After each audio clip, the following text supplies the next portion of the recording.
வணக்கங்க.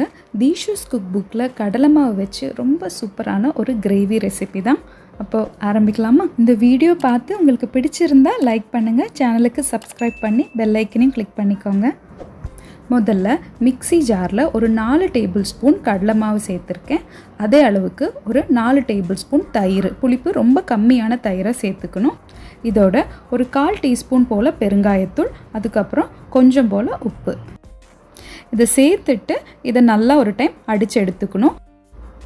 இந்த மாதிரி பஜ்ஜி மாவு பதத்தில் இருக்கணும். ஒருவேளை உங்களுக்கு கரெக்டாக அடிக்க முடியலைன்னா கொஞ்சம் கூட தயிர் சேர்த்துக்கலாம். அடுத்தது 2 மீடியம் சைஸ் தக்காளி, அதையும் அரைச்சி வச்சுருக்கேன். இப்போ குழம்பு பண்ண ஆரம்பிச்சிடலாம். அதுக்கு நான் இங்கே ஒரு 3 டேபிள் ஸ்பூன் எண்ணெய் சேர்த்துருக்கேன். எண்ணெய் சூடான உடனே இதில் ஒரு 1/2 டீஸ்பூன் போல் சீரகம் பொரிஞ்ச உடனே ஒரு பெரிய வெங்காயம் சின்ன சின்னதாக கட் பண்ணது, அது ஒரு கண்ணாடி பதத்துக்கு நல்லா வதக்கி எடுத்துக்கணும். அதுக்கப்புறமா இதில் நம்ம அரைச்சி வச்ச தக்காளி இதை சேர்த்துட்டு இந்த தக்காளியில் இருக்க தண்ணி ஃபுல்லாக போகிற அளவுக்கு இதை நல்லா வதக்கி விட்டுறணும். இது நல்லா வதங்கினதுக்கு அப்புறமா இதில் 1 டேபிள் ஸ்பூன் போல் ஜிஞ்சர் கார்லிக் பேஸ்ட் சேர்த்துருக்கேன். இதோட பச்சை வாசனை போகிற அளவுக்கு திரும்ப கொஞ்சம் வதக்கிக்கலாம்.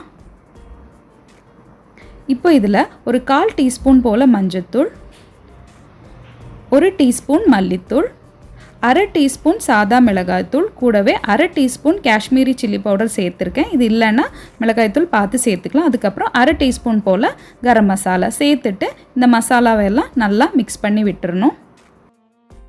இப்போ இதில் நான் ஒரு 3 டேபிள் ஸ்பூன் போல் தயிர் சேர்த்துருக்கேன். அதே மாதிரி புளிப்பு கம்மியாக இருக்க தயிர், அதுக்கப்புறம் தேவையான அளவு உப்பு சேர்த்துட்டு இந்த தயிரை நல்லா கலந்து விட்டுறணும். இப்போது இதில் கொஞ்சம் போல் ஒரு 2 டேபிள் ஸ்பூன் போல் தண்ணி சேர்த்துக்கலாம். ஃபுல்லாக தண்ணி இப்போ சேர்க்கக்கூடாது. இந்த மசாலா கொஞ்சம் வேகிற அளவுக்கு தண்ணி சேர்த்துட்டு இதில் நல்லா எண்ணெய் பிரிஞ்சு வர அளவுக்கு இதை வேக வச்சிடணும். இப்போ இதுலேருந்து நல்லா எண்ணெய் பிரிஞ்சு வந்திருக்கு.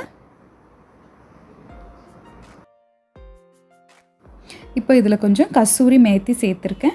இது இந்த குழம்புக்கு ஒரு நல்ல ஃப்ளேவர் கொடுக்கும். இந்த மாதிரி இதை கையிலே நசுக்கிட்டு சேர்த்துக்கணும். சேர்த்துட்டு இதை நல்லா மிக்ஸ் பண்ணி விட்டுறலாம். அடுத்தது இதில் நான் ஒரு 3/4 கிளாஸ் போல் தண்ணி சேர்த்துருக்கேன். உங்களுக்கு கிரேவி எந்த அளவுக்கு வேணுமோ அதுக்கு ஏற்ற மாதிரி நீங்கள் தண்ணி சேர்த்துக்கலாம். சேர்த்துட்டு இது ஒரு நல்லா கொதி வரணும்.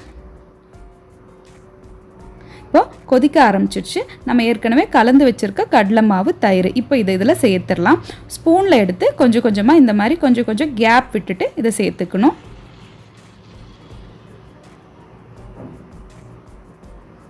இப்போ இதை சேர்த்ததுக்கப்புறமா மூடி போட்டு அப்படியே ஒரு 5லேருந்து 8 நிமிஷம் வரைக்கும் இதை அப்படியே லோ ஃப்ளேமில் போட்டு வேக வச்சிடலாம்.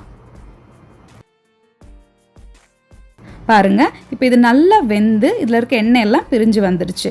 அவ்வளோதான். இதுக்கு மேலே கொஞ்சம் போல் மல்லித்தலை சேர்த்துட்டு மிக்ஸ் பண்ணி விட்டுட்டு கேஸ் ஆஃப் பண்ணிட வேண்டியது தான். இந்த குழம்பு ரெடி ஆகிடுச்சு. இது நம்ம மஷ்ரூம், பன்னீர் இந்த மாதிரி ஸ்பெஷல் கிரேவிஸ் பண்ணுற மாதிரியே இதுவும் ரொம்ப ஸ்பெஷலான டேஸ்ட் இருக்கும். சப்பாத்தி, தோசை, சாப்பாட்டுக்கு கூட இந்த குழம்பு ரொம்ப நல்லாயிருக்கும். அவ்வளோதாங்க, நம்மளோட கடலை மாவு வச்சு ஸ்பெஷல் கிரேவி ரெடி ஆகிடுச்சு. நீங்களும் சும்மா ட்ரை பண்ணி பாருங்கள், கண்டிப்பாக பிடிக்கும்.